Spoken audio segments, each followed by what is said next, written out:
Baik, hari ini kita akan bersama-sama merenungkan kebenaran firman Tuhan mengenai hari Tuhan. Ya, semenjak Tuhan menciptakan langit dan bumi, hari pertama sampai nanti Yesus datang, semua harinya Tuhan.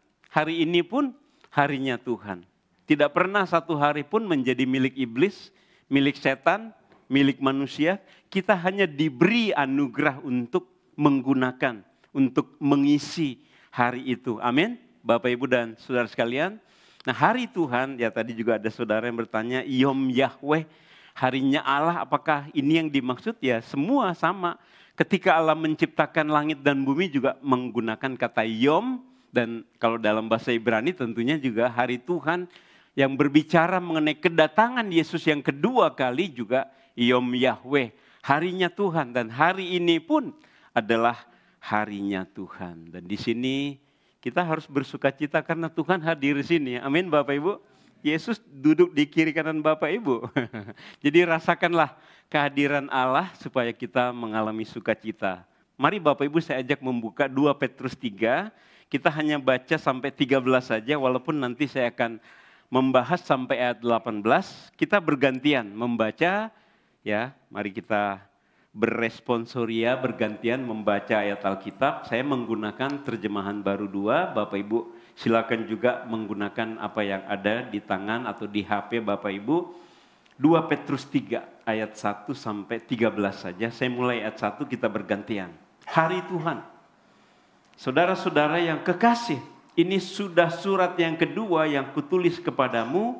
Di dalam kedua surat itu aku berusaha menghidupkan pengertian yang murni dengan peringatan-peringatan.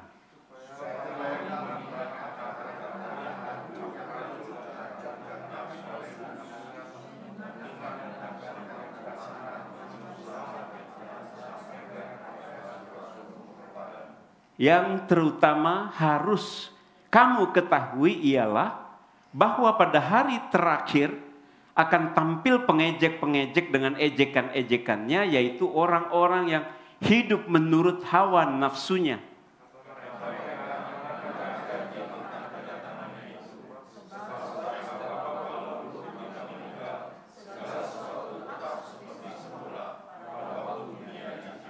Mereka sengaja tidak mau tahu bahwa oleh firman Allah, langit telah ada sejak dahulu dan juga bumi berasal dari air dan oleh air.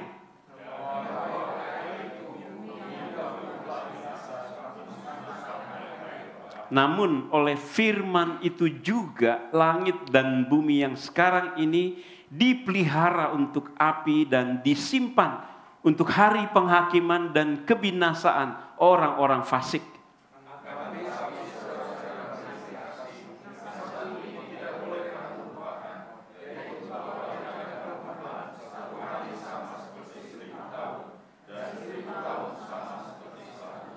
Tuhan tidak lambat menepati janjinya. Sekalipun ada orang yang menganggapnya sebagai kelambatan, tetapi ia sabar terhadap kamu karena ia menghendaki supaya jangan ada yang binasa, melainkan supaya semua orang berbalik dan bertobat.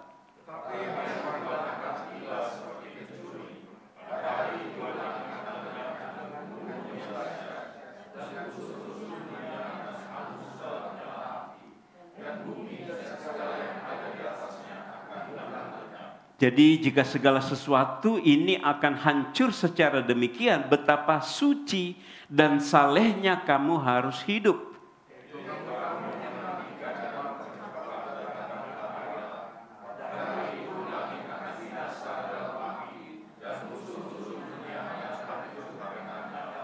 Namun sesuai dengan janjinya, kita menantikan langit yang baru dan bumi yang baru, di mana terdapat kebenaran. Amin. Puji Tuhan.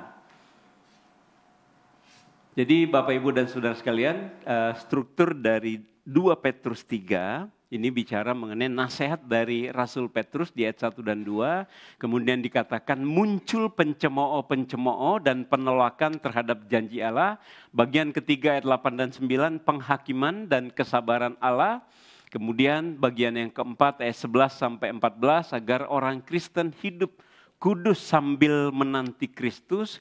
Kemudian yang kelima, saran dan perintah dari Rasul Petrus agar kita bertumbuh dalam anugerah Allah dan pengenalan kita akan Yesus Kristus.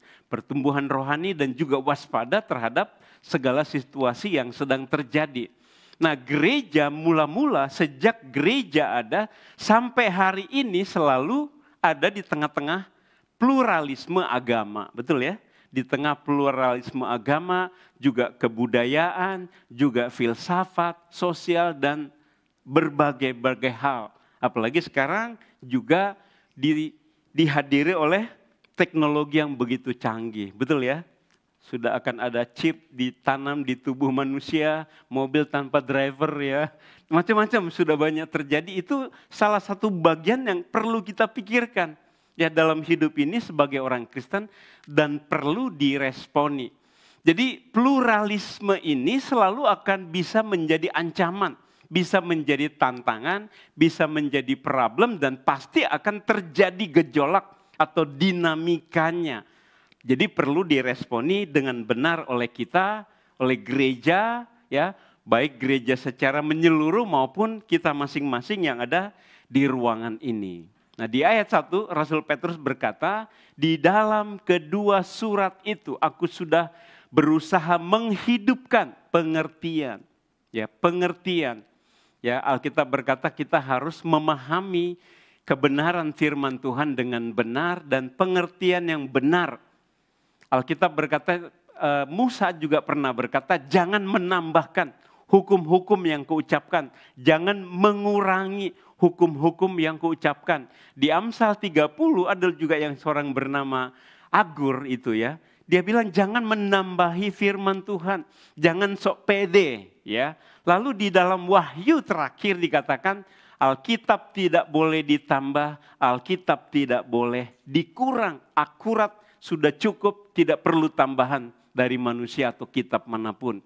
Pengertian yang murni terhadap Alkitab. Ya, kalau kita masih memperingati sola scriptura di dalam konsep reformasi ya, beberapa waktu lalu ada sola scriptura. Karena Alkitab ini cukup tanpa ditambah apapun. Karena Alkitab ini berotoritas penuh kepada kita tanpa tambahan otoritas apapun. Sehingga kita harus tunduk kepada Alkitab. Sola scriptura cukup untuk memperkenalkan kita kepada Allah. Memang juga alam semesta adalah penyataan Allah mengenai dirinya, ciptaannya, kasihnya, anugerahnya. Amin. Bapak Ibu. Nah, jadi Petrus mau kita memiliki atau umat Allah pada waktu itu penerima surat Petrus ini agar memiliki pengertian yang murni, yang tidak dicemari oleh ajaran sesat, tidak dicemari oleh asumsi-asumsi kosong atau tambahan manusia, plus dikatakan oleh peringatan-peringatan. Alkitab berisi mengenai hukum, peringatan, ya, ketetapan Allah dan pengenalan akan Allah. Lalu di ayat 2 dikatakan supaya kamu mengingat. Ingat. Karena kita gampang lupa Bapak Ibu, kita perlu mengulang-ulang kebenaran firman Tuhan dan itu yang diajarkan di kitab Ulangan. Ulangan. Akhirnya di sekolah juga ada ulangan ya. Ada kitab Ulangan karena kita harus mengulang hukum. Bayangkan Bapak Ibu, ini tipis coba punya Pak Gel untuk gede tebel. Alkitab segini disuruh kita paham, bisa ngerti apa enggak? Ini Tuhan yang kasih. Supaya kita pikirkan. Dan gara-gara, tanda petik ya. Gara-gara Alkitab ini, seluruh sekolah teologi dipenuhi buku.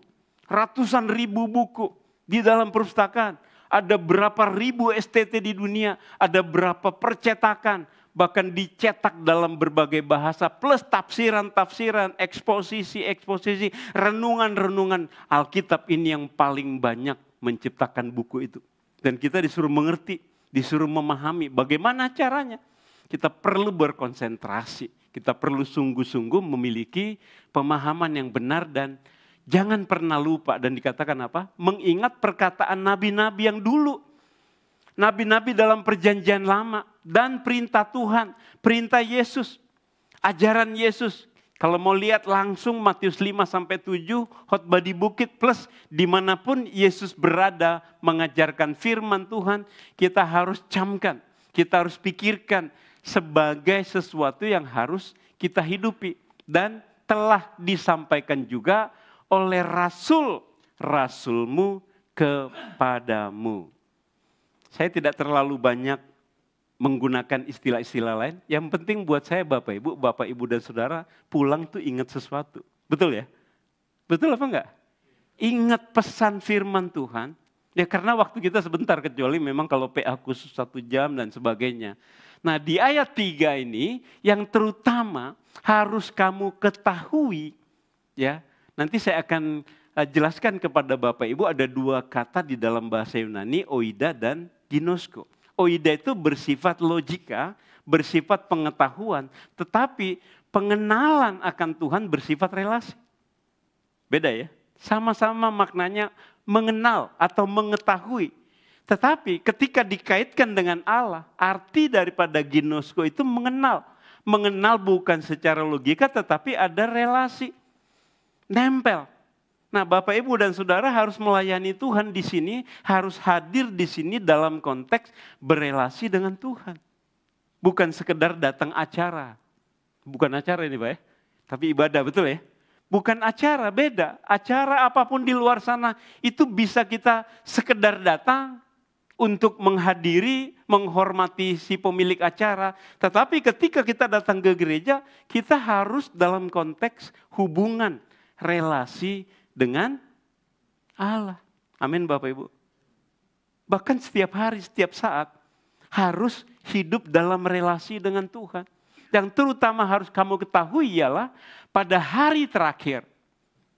Hari terakhir kapan?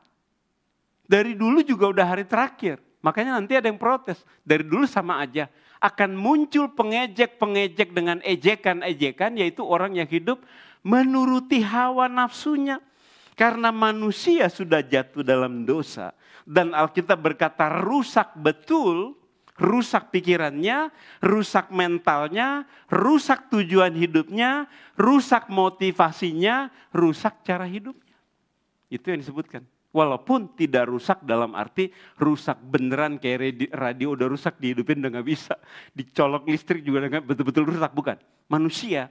Serusak-rusaknya manusia dulu jatuh dalam dosa, masih bisa lebih baik dari orang Kristen di luar sana. Percaya atau tidak? Orang Kristen di luar, orang Islam yang di luar sana, apapun agama, tidak tentu secara moral dan tindakan lebih buruk dari kita. Bahkan di gereja, hamba Tuhan, pendeta, penatua, pengurus, bisa hidup dalam hidup yang sangat jahat, jika dibandingkan dengan orang yang bukan Kristen. Bisa ya, kata bisa. Dan memang ada. Lagi masih anget tuh di medsos. Seorang pendeta di Amerika. Dia bilang kepada jemaatnya, kamu harus memberi persembahan. Sekian-sekian katanya. Lalu ibu-ibu datang gendong anak. Dia kasih, Pak, cuma ini yang saya punya. 1.200 sekian-sekian dolar. Dia sambil gendong anak, bawa anak kecil. Pendetanya marah, kulit hitam. Tadi kan saya bilang kalau persembahan 1.000 tambah 1.000, lu jual dulu tuh TV di rumah lo. Gitu maksudnya. Kamu jual dulu tuh tanah sebelah kamu supaya 1.000 tambah 1.000. Dia marahin itu ibu. Akhirnya semua karena itu divideokan, ya namanya juga media sosial. Semua akhirnya polisi datang periksa, ternyata dia punya mobil Bentley. Wah, pendeta punya Bentley ya, keren ya. Pajak, bensin. Rumahnya juga kompleks yang luar biasa di Amerika. Akhirnya ketangkap, ternyata banyak korupsi. Itu di gereja, itu jauh. Di gereja dimanapun bisa terjadi hal-hal yang tidak baik. Jadi kita harus berhati-hati, ya. Hidup dalam hawa nafsu, ya.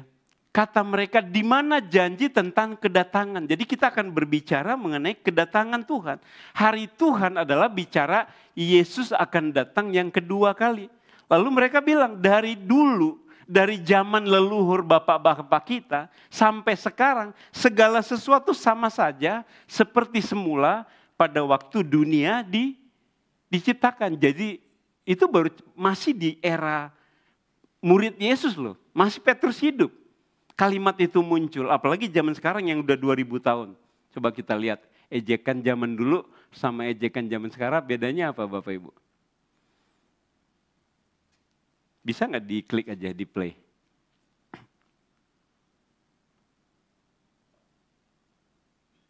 Ada video ini. Jadi karena ini di medsos ya, ada orang yang merasa dirinya dari sana apologetnya mereka. Dia membaca Alkitab itu tapi kata-katanya dirubah sama dia. Allah itu membenci orang benar. Jadi membenci orang berdosa diganti benar. Jadi pencemooh-pencemooh sekarang itu yang kita lihat di medsos adalah orang-orang yang sengaja menjelek-jelekkan kekristenan dengan cara yang sangat sadis ya. Dan ini juga menjadi fenomena setiap hari yang kita hadapi di medsos. Tetapi juga sekarang di gereja dalam arti kekristenan, di lingkungan kekristenan juga sebetulnya banyak pendeta-pendeta yang memplesetkan firman Tuhan. Yang menafsirkan firman Tuhan sesuai kebutuhan dia. Uang, persembahan, dan ajarannya, doktrinnya. Misalnya mengatakan Yesus bukan juru selamat, ada kan di YouTube, dan itu pendeta yang besar dengan jemaat yang besar. Artinya ejekan-ejekan atau penyimpangan-penyimpangan itu terjadi di mana-mana. Nah, kita akan melihat di sini Bapak Ibu ada di dalam teologi atau sebetulnya ada di Alkitab, ada konsep mengenai already atau sudah dan belum. Berkaitan dengan kedatangan Yesus yang pertama kali dengan kedatangan Yesus yang kedua kali. Maksudnya Yesus sudah datang, tetapi juga Yesus akan datang kembali. Di situ ada tulisan. Ya, already itu yang sudah berarti apa? Dimulai dengan kedatangan Yesus yang pertama. Dia menjadi manusia, dia menjadi bayi melalui Maria, lalu kerajaan Allah datang dengan kehadiran Yesus. Kerajaan Allah berkaitan dengan kedaulatan, kekuasaan Allah, juga kehadiran anugerah, kehadiran kasih Allah. Ketika Allah menghadirkan kerajaannya ke dalam dunia, dia sedang beranugerah kepada kita. Dia sedang memberikan kasih-Nya kepada kita. Dia sedang menyatakan kedaulatan yang baik, kedaulatan yang benar, kedaulatan yang adil, damai sejahtera, cinta kasih, kebaikan. Kemudian keselamatan sudah diberikan kepada kita dan penghakiman sudah dimulai. Nah, ini bisa kita bicarakan panjang 1 jam aja dari 1 halaman ini kita bisa ngomong. Nah, sudah dimulai, tetapi akan digenapi kedatangan Yesus yang kedua kali. Kerajaan Allah juga akan digenapi yang sempurna, akan dinyatakan kepada kita. Di mana betul-betul kita akan berhadapan dengan Allah di langit yang baru, di bumi yang baru, ya. Dan dikatakan anugerah penebusan diberikan kepada kita, tetapi anugerah kekal, kekudusan yang sempurna baru akan diberikan. Sekarang ini kita sudah dikuduskan Bapak Ibu. Sudah diampuni, sudah ditebus, tetapi masih bisa berdosa. Betul ya? Nggak ada di sini yang tidak berdosa hari ini. Tiap hari kita mengakumulasi dosa. Setuju? Ada yang pernah bisa ngurangin 1 aja sehari? Ada? Ada nggak di sini? Tiap hari kita mengakumulasi dosa. Sebetulnya setiap hari kita layak masuk neraka. Karena setiap hari kita berbuat dosa, makanya jangan sombong, betul?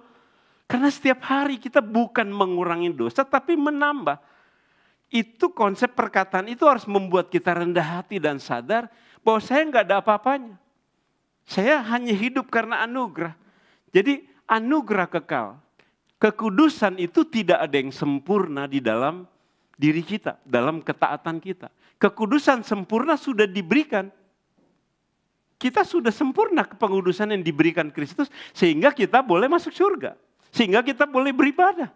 Sehingga kita boleh berdoa. Jadi kekudusan sempurna sudah diberikan dalam arti sempurna untuk mempertemukan kita dengan Allah. Sempurna membuat kita berelasi dengan Allah. Sempurna menerima pengampunan Kristus di kayu salib. Pokoknya sempurna sebagaimana kita perlukan saat ini di dunia sekalipun kita masih bisa jatuh dalam dosa. Tetapi ketika Yesus datang yang already not yet-nya nanti, kita akan sempurna tidak berdosa dan tidak bisa berbuat dosa. Kalau sudah di dalam surga. Di dalam surga nggak ada lagi kecewa, nggak ada marah, nggak ada lagi sedih, nggak ada air mata, dan tidak ada perbuatan dosa. Kita di sana tidak bisa berbuat dosa, itu akan diberikan. Jadi nggak ada pengudusan yang perfection, itu nggak ada. Ada ketika Yesus datang, lalu dikatakan semua yang telah ditentukan dari semula, mereka dipanggil, mereka yang dibenarkan, mereka juga dimuliakan. Dimuliakan itu glorification ketika Yesus datang kedua kali. Roma 8 ayat 30.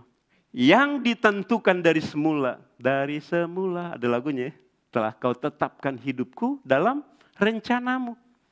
Ya, dari semula ditentukan dalam kekekalan. Allah tidak membutuhkan proses untuk merencanakan sesuatu, untuk merencanakan keselamatan. Siapa yang diselamatkan, siapa yang dia biarkan masuk ke dalam neraka. Allah tidak berpikir, tidak berencana hari ini untuk menyelamatkan seseorang karena muncul idenya hari ini, enggak ada. Dalam kekekalan nama-nama kita sudah ditetapkan. Nama kita dalam hidupan kekal itu sudah dalam kekekalan. Allah tetapkan. Jadi enggak ada Tuhan tuh lagi mikir-mikir siapa yang perlu saya selamatkan hari ini di Salemba. Enggak ada. Tuhan cuma mikir siapa yang mau pergi gitu aja. Siapa yang mau pergi memberitakan Injil hari ini. Tuhan nanyanya itu, bukan dia enggak berencana atau mencari-cari orang untuk diselamatkan. Enggak. Dia tahu semua selesai dalam kekekalan. Semua tentang kedatangan Yesus, tentang Yesus menjadi manusia, tentang Yesus mati di kayu salib, tentang Yesus bangkit, semua sudah selesai dalam kekekalan. Tetapi Tuhan rela masuk ke dalam proses. Ya. Keselamatan sudah dimulai. Kapanpun kita mati, kita sudah bersama dengan Allah walaupun belum masuk surga. Kenapa orang Kristen mati belum masuk surga? Dalam arti surga di rumah Bapa yang Yesus bilang, Yohanes 14. Bisa baca Markus 13 ayat 26-27 dari tempat Bapak. Mari kita baca 1, 2, 3. Pada waktu itu orang akan melihat Anak Manusia datang dalam awan-awan dengan segala kekuasaan dan kemuliaannya. Pada waktu itu juga ia akan menyuruh keluar malaikat-malaikat dan akan mengumpulkan orang-orang pilihannya dari keempat penjuru bumi. Dari ujung bumi sampai ke ujung langit, semua lidah akan mengaku Yesus Tuhan. Semua lutut akan bertelut saat itu. Saat kedatangan Yesus yang kedua. Yesus bilang, aku akan menyiapkan tempat, Yohanes 14. Kalau sudah ready, aku akan datang kembali membawa kamu. Berarti apa? Yesus harus turun dulu dong. Belum ada yang duluan ke surga. Kalau pengkhotbah yang mau nyenengin kuping orang, wah dia sudah ada di surga. Saya bahkan ada yang gila lagi ya, pakai minyak urapan. Ini saya jamin dia masuk surga katanya dulu. Seolah-olah minyak urapan yang bikin dia jamin masuk surga akan dibangkitkan pada akhir zaman. Namanya juga pendeta mencari pengkultusan. Makanya saya bilang macam-macam. Saya karena orang tua jemaat meninggal, saya ikuti ibadahnya. Tetapi si pendeta tuh action seolah-olah dia yang menentukan kebangkitan. Minyak urapan dia menentukan kebangkitan. Kan semua sudah selesai dalam kekekalan. Kita nggak terlibat apapun untuk masuk surga dan sebagainya. Nah bicara hari Tuhan, antara Yesus sudah mati di kayu salib, bahkan dia sudah naik, sampai Yesus datang yang kedua kali, banyak proses yang kita pelajari dari 2 Petrus 3 ini. Dan itu bicara mengenai Yesus. Kalau Yesus datang yang kedua kali, pasti semua malaikat turun Bapak Ibu. Keren ya. Dan mau menyambut kita ke surga. Dan mau mengangkat kita ke surga. Jadi bicara hari Tuhan memang ada aspek ketakutan. Yang Tuhan juga ajarkan kepada kita, takutlah akan Tuhan. Bukan takut berjumpa dengan Tuhan, senang dong ketemu Tuhan. Betul ya? Andai kata almarhum pendeta Bigman datang sini senang dong, betul ya? Tiba-tiba hadir sini ngobrol lagi sama kita. Tetapi sekarang Tuhan yang akan hadir. Takut akan Tuhan berkaitan dengan hidup kudus. Dan kedatangan Yesus yang kedua itu mau menyambut kita. Maka Rasul Paulus, Rasul Petrus bilang, aku sangat kepingin melihat momen itu. Dia bilang gitu di Alkitab. Paulus bilang, aku rindu sebab dia berjuang untuk memberitakan Injil. Dia menderita, mau dibunuh, mau disalibkan, mau dibakar, mau di apa saja pokoknya Kalau bisa Paulus mati dalam pelayanan. Saking berjuangnya juga dia bilang apa? Saya ingin melihat momen itu. Dan kita semua akan melihat momen itu suatu saat. Amin Bapak Ibu. Jadi bicara mengenai kedatangan Tuhan Yesus itu adalah sebetulnya bicara sukacita.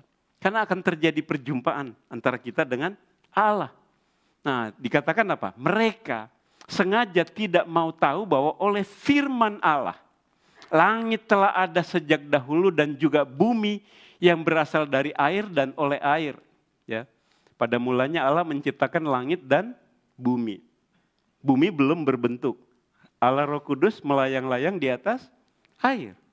Tuhan menciptakan langit dan bumi tapi konten utamanya air dulu. Kalau andai kata tanah 2/3, air 1/3, kita udah kekurangan air hari ini. Tetapi ternyata Tuhan menciptakan air lebih banyak dari daratan. Dari air dan oleh air. Tetapi firman itu juga, oleh firman itu juga langit dan bumi yang sekarang terpelihara. Firman Tuhan sekali diucapkan bisa bekerja selama-lamanya. Dan semua yang terjadi di alam semesta cakrawala tidak tabrakan karena Allah sudah berfirman. Semua berjalan sesuai dengan kehendak Tuhan. Kalau Tuhan bilang hancur, pasti hancur. Kalau Tuhan bilang aman, pasti aman. Tuhan menentukan semua dan api juga disimpan untuk hari penghakiman dan kebinasaan orang-orang fasik. Orang-orang fasik sebetulnya orang-orang yang tidak menerima anugerah. Bahasa rohaninya begitu Bapak Ibu. Kita adalah orang yang menerima anugerah. Mereka fasik memang karena berdosa, karena dirusak oleh dosa, dan karena nggak dapat anugerah, cuma itu aja. Kita penerima anugerah, bukan orang yang lebih baik dari mereka. Yang kita sebut fasik, itu belum tentu sefasik-fasiknya di antara mereka. Yang tidak diselamatkan juga bisa hidup benar. Maka ayat di Alkitab ini juga mengatakan betapa harus sucinya kamu hidup di dunia ini menantikan hal itu. Ya.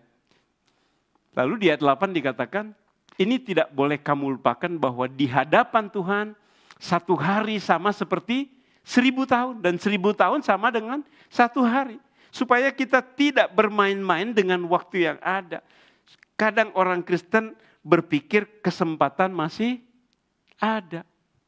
Coba lihat kalau di medsos itu sekarang dengan teknologi medsos. Pembunuhan kriminal tuh tiap hari. Nggak usah beli koran, betul ya. Asal buka TikTok, IG, Facebook, YouTube. Orang meninggal, orang dibunuh. Macam-macam tiap hari, tiap saat di tangan kita. Itu yang terjadi. Ya. Dan ada orang Kristen, apa kita tadi sering terjebak berpikir masih ada kesempatan. Masih ada kesempatan. Nanti saja saya pelayanan. Nanti saja saya jadi majelis. Nanti saja saya ikut doa. Nanti saja. Ya, ada pendeta kan baru meninggal. 4 orang minggu lalu pendeta meninggal. Dalam 1 minggu, dalam 3 hari. Ya, tidak terduga sedang pelayanan, ya saya kenal. Ya, sangat berkobar-kobar melayani Tuhan. Dia nggak sangka pokoknya tiba-tiba sakit, tiba-tiba kritis, tiba-tiba meninggal. Puji Tuhan, dia sedang pelayanan gitu ya. Jadi happy lah dia, lagi memimpin retret ya. Mungkin Bapak Ibu tahu Bapak Marojahan Sejabat ya, keluarganya juga di gereja kami, adik bapaknya. Jadi kaget juga, saya langsung ya ucapkan turut berduka cita juga. Sedang khotbah di retret di Batu Malang, Senin, Rabu khotbah lagi di retret, tapi Selasa dia udah sakit di lambung, jadi ususnya seperti ada gel, udah nggak bisa bergerak, sakit sekali. Tiba-tiba kritis, meninggal. Itu hanya cara Tuhan aja untuk memanggil orang. Keluarga mungkin kaget nggak siap, tapi buat Tuhan bilang udah cukup ya.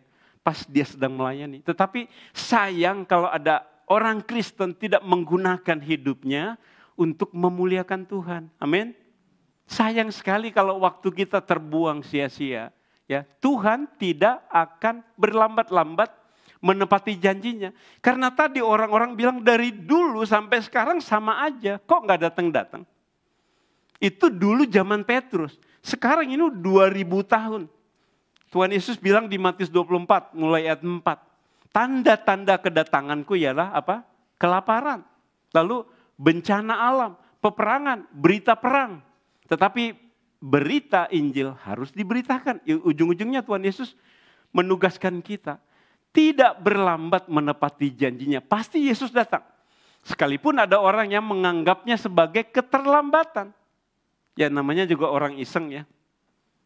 Saya baru baca ya, dilihat ya di medsos itu memang banyak hal positif juga. Dia bilang, orang ngomong baik itu nggak kebetulan. Orang bisa bicara bijaksana bukan kebetulan, tapi karena dia belajar. Orang asal nyerocos nggak usah belajar. Betul ya? Karena keberdosaan kita. Karena kita memang udah begitu, apa suka-suka. Jadi kalau ngomong harus bijaksana, betul? Tuhan memanggil kita harus berhikmat. Nggak bisa main bentak-bentak, melampiaskan kemarahan. Itu bukan yang Tuhan mau. Tuhan maunya cinta kasih. Ya, nah mengenai kedatangan Yesus juga ya, mereka pasti suka-suka, nggak bener tuh, nggak mungkin datanglah Tuhanmu itu. Ya tersuka-suka mereka, namanya juga orang dalam dosa. Jadi menganggapnya sebagai keterlambatan. Karena mereka memang sengaja mau mengatakan hal-hal yang tidak berguna. Tetapi dia sabar terhadap kamu karena apa? Allah menghendaki supaya jangan ada yang binasa melainkan supaya semua orang berbalik dan bertobat. Jadi Alkitab ini Bapak Ibu ada misteri-misteri tertentu yang sedang dijelaskan oleh Tuhan. Ya. Jadi apakah karena kalau penginjilan tidak selesai, berarti orang yang tidak mendengar Injil lalu nggak masuk surga? Kan dalam kekekalan tadi saya sudah katakan, sudah ditetapkan. Pak Gelen pasti masuk surga gitu ya. Misalnya nggak sempat diinjilin, apa dia nggak jadi masuk surga? Apa yang ditetapkan Allah dalam kekekalan pasti terjadi dalam kekekalan. Ya. Artinya juga, tetapi ada dinamika yang Tuhan mau kita terlibat. Itu yang Tuhan mau intinya, pemberitaan Injil. Jadi artinya banyak orang di sana yang masih menunggu berita Injil disampaikan. Maka kita harus pergi bercerita. Hari Tuhan akan tiba seperti pencuri. Kedatangan Tuhan itu bersifat dua Bapak Ibu. Nanti secara universal, tapi ntar malam juga bisa. Ntar malam, hati-hati Bapak Ibu ya. Nanti malam Tuhan bisa datang, panggil kita. Atau besok. Dengan macam-macam cara.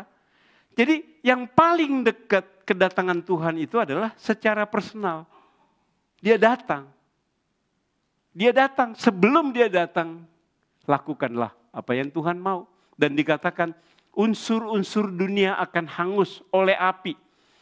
Bumi akan hilang lenyap. Lalu apalagi? Ya, bumi saya jelaskan sedikit saja. Bumi akan hangus. Ada yang bilang nanti bumi yang baru akan muncul. Padahal Alkitab juga mengajarkan kita hidup di hadapan Allah. Allah sebagai mataharinya. Dan Rasul Paulus bilang gak ada daging, gak ada darah di surga. Gak ada kawin-mengawin, gak ada bidadari apalagi. Yang ngimpi bidadari gak akan dapat. Daging dan darah tidak mendapat bagian. Kan kita gak bisa. Kadang-kadang orang bilang tafsirannya gak begitu. Ya, itulah. Kadang-kadang hamba Tuhan pun bisa nyeleneh ngomongnya. Ya kalau begitu lo kasih tafsiran dong kalau gitu kan. Nggak bisa ngomong sepotong udah. Tafsirannya nggak begitu tapi nggak jelasin apa-apa. Lalu menggugurkan kalimat. Ya belajarlah baik-baik. Carilah Alkitab. Belajarlah cari komentarnya yang bagus. Bumi akan hancur lenyap. Ya kita akan hidup di hadapan Allah. Jadi istilah bumi yang baru, langit yang baru bukan seperti yang kita lihat sekarang. Istilahnya aja bumi langit baru, tapi kan beda surga. Ya, surga yang sesungguhnya. Ya macam-macam penafsiran Bapak Ibu perlu cek. Betapa suci dan salehnya kamu harus hidup sementara kamu menantikan dan mempercepat kedatangan hari Allah. Kita juga tidak tahu kapan Yesus datang, minggu depan, bulan depan, tahun depan, 10 tahun ke depan, 100 tahun depan, 500 tahun depan, kita nggak tahu Bapak Ibu. Nggak bisa kita mengambil kesimpulan, suka-suka dia. Sebab sudah 2000 tahun berita peperangan, bencana alam, kelaparan terjadi sudah 2000 tahun. Tapi Tuhan Yesus nggak datang, betul kan? Jadi Tuhan Yesus mau datang pun, kapan pun sebetulnya nggak masalah. Yang penting apa? Kita hidup dalam kekudusan. Ini yang perlu kita serius dan sungguh-sungguh ya.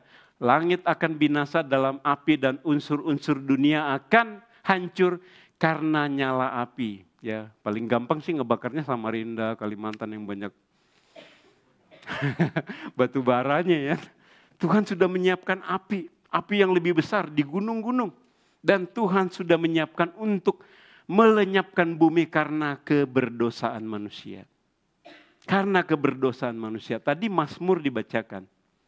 Itu berita anugerah. Kita ini menjadi orang Kristen bukan karena kita baik. Orang Israel diberi, aku akan memberi rohku. Aku akan memberi hati yang baru. Aku akan memberi mereka supaya taat padaku. Bukan karena orang Israel bertobat. Karena enggak bertobat justru anugerah. Sama dengan kita. Jadi kita hidup hanya karena anugerah saja. Dan kita harus menantikan. Ya, sesuai dengan janjinya, menantikan langit yang baru dan bumi yang baru di mana terdapat kebenaran. Tidak ada lagi dosa.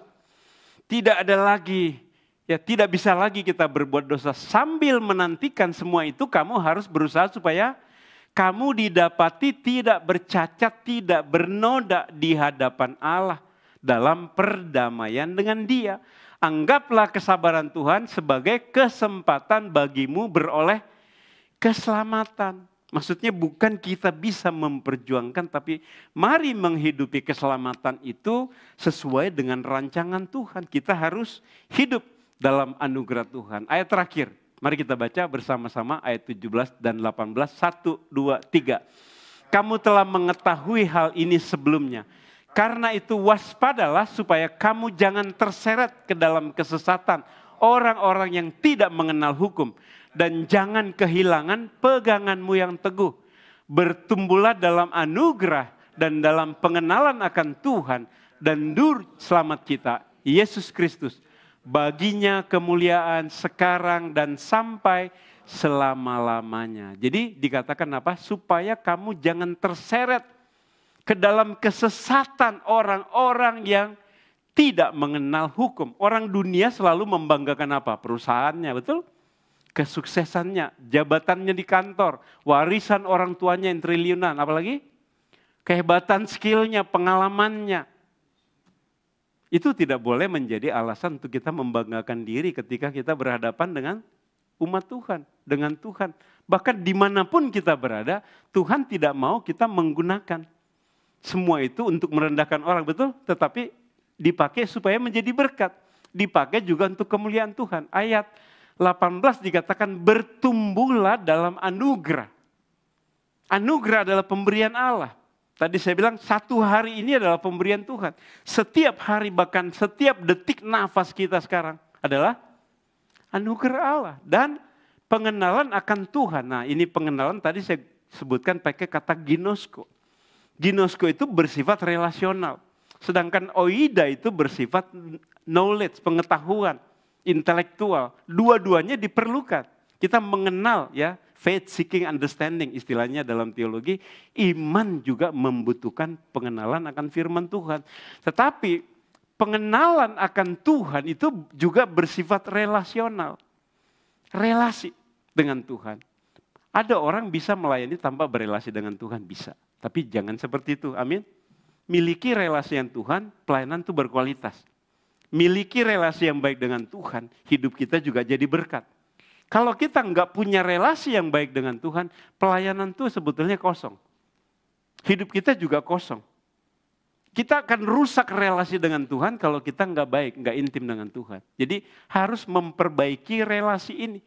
Jadi bertumbuhlah dalam relasimu dengan Tuhan. Kalau kamu punya relasi baik dengan Tuhan, nggak mungkin sombong. Nggak mungkin ngerendahin orang. Nggak mungkin mencuekin pelayanan, betul? Di sini juga Bapak Ibu harus relasional. Makanya ada makanan di bawah, betul Pak Gilen? Ada ya? Supaya saling memperhatikan. Supaya nggak datang langsung pulang, yang penting gue udah ikut acara gereja, bukan ya? Ibadah, perjumpaan dengan Allah dan umat Allah. Jadi kata relasional itu sangat penting. Relasi kita dengan Allah dan relasi kita dengan sesama. Kesimpulan, akan muncul pencemooh, ya.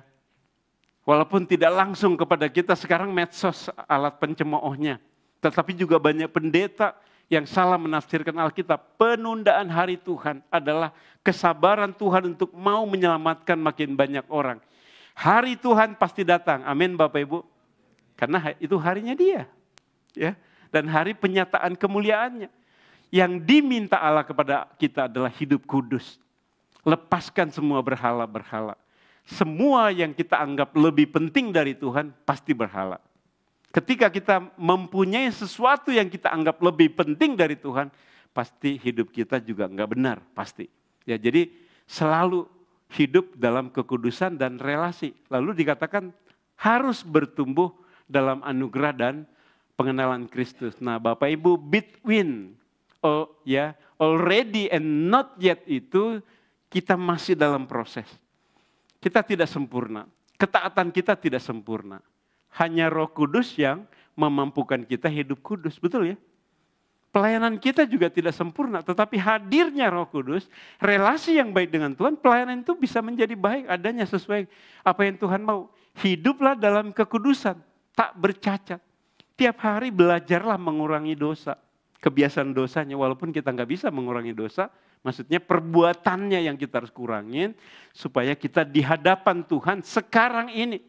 Kalau nanti kan bukan urusan kita. Nanti kita tidak bercacat karena sudah ditebus oleh Tuhan Yesus di kayu salib. Sekarang juga sudah ditebus, makanya kita bisa beribadah. Kita bisa melayani, kita bisa taat. Itu karena anugerah. Lalu menantikan kedatangan Tuhan dengan pengharapan, penuh sukacita, penuh kebaikan yang harus kita ciptakan di dalam hidup kita. Amin Bapak Ibu. Jadi pengharapan itu adalah pengharapan yang sangat nyata dan pasti. Yang diharapkan adalah kedatangan Tuhan Yesus. Ada nggak di sini yang mengharapkan kedatangan Tuhan Yesus? Nanti malam enggak ya? Hidup itu masih anugerah Tuhan Bapak Ibu. Setiap hari adalah anugerah, besok juga anugerah, minggu depan juga anugerah. Tahun depan sebanyak yang Tuhan mau masih berikan bagi kita hidup adalah anugerah. Mari kita hidupi. Refleksi. Pertanyaannya, apakah saya setiap hari memiliki kesadaran bahwa Yesus akan datang? Atau emang gue pikirin? Jangan gitu ya, pasti. Sekarang kita belajar 2 Petrus 3. Yesus pasti datang. Saya harus punya relasi yang baik dengan dia. Apakah saya mempersiapkan diri untuk hari Tuhan? Tadi hari Tuhan saya sebutkan ada 2 macam. Yang universal dan yang lebih dekat adalah personal. Dia akan datang memanggil kita masing-masing. Ya, nggak pandang umur. Caranya juga berbagai macam cara Tuhan bisa pakai. Tetapi sekarang kita belajar firman Tuhan. Hari Tuhan itu dekat. Kita pikir 1000 tahun lagi. Kata siapa tuh? Aku ingin hidup 1000 tahun lagi. Khairil Anwar. Nggak ada orang hidup 1000 tahun. Adanya 969. Metusalah. Ya, nggak sampai 1000. Tetapi 1000 tahun buat kita hanya 1 hari. Buat Tuhan. Jadi kita pikir masih ada waktu. Tuhan bilang enggak.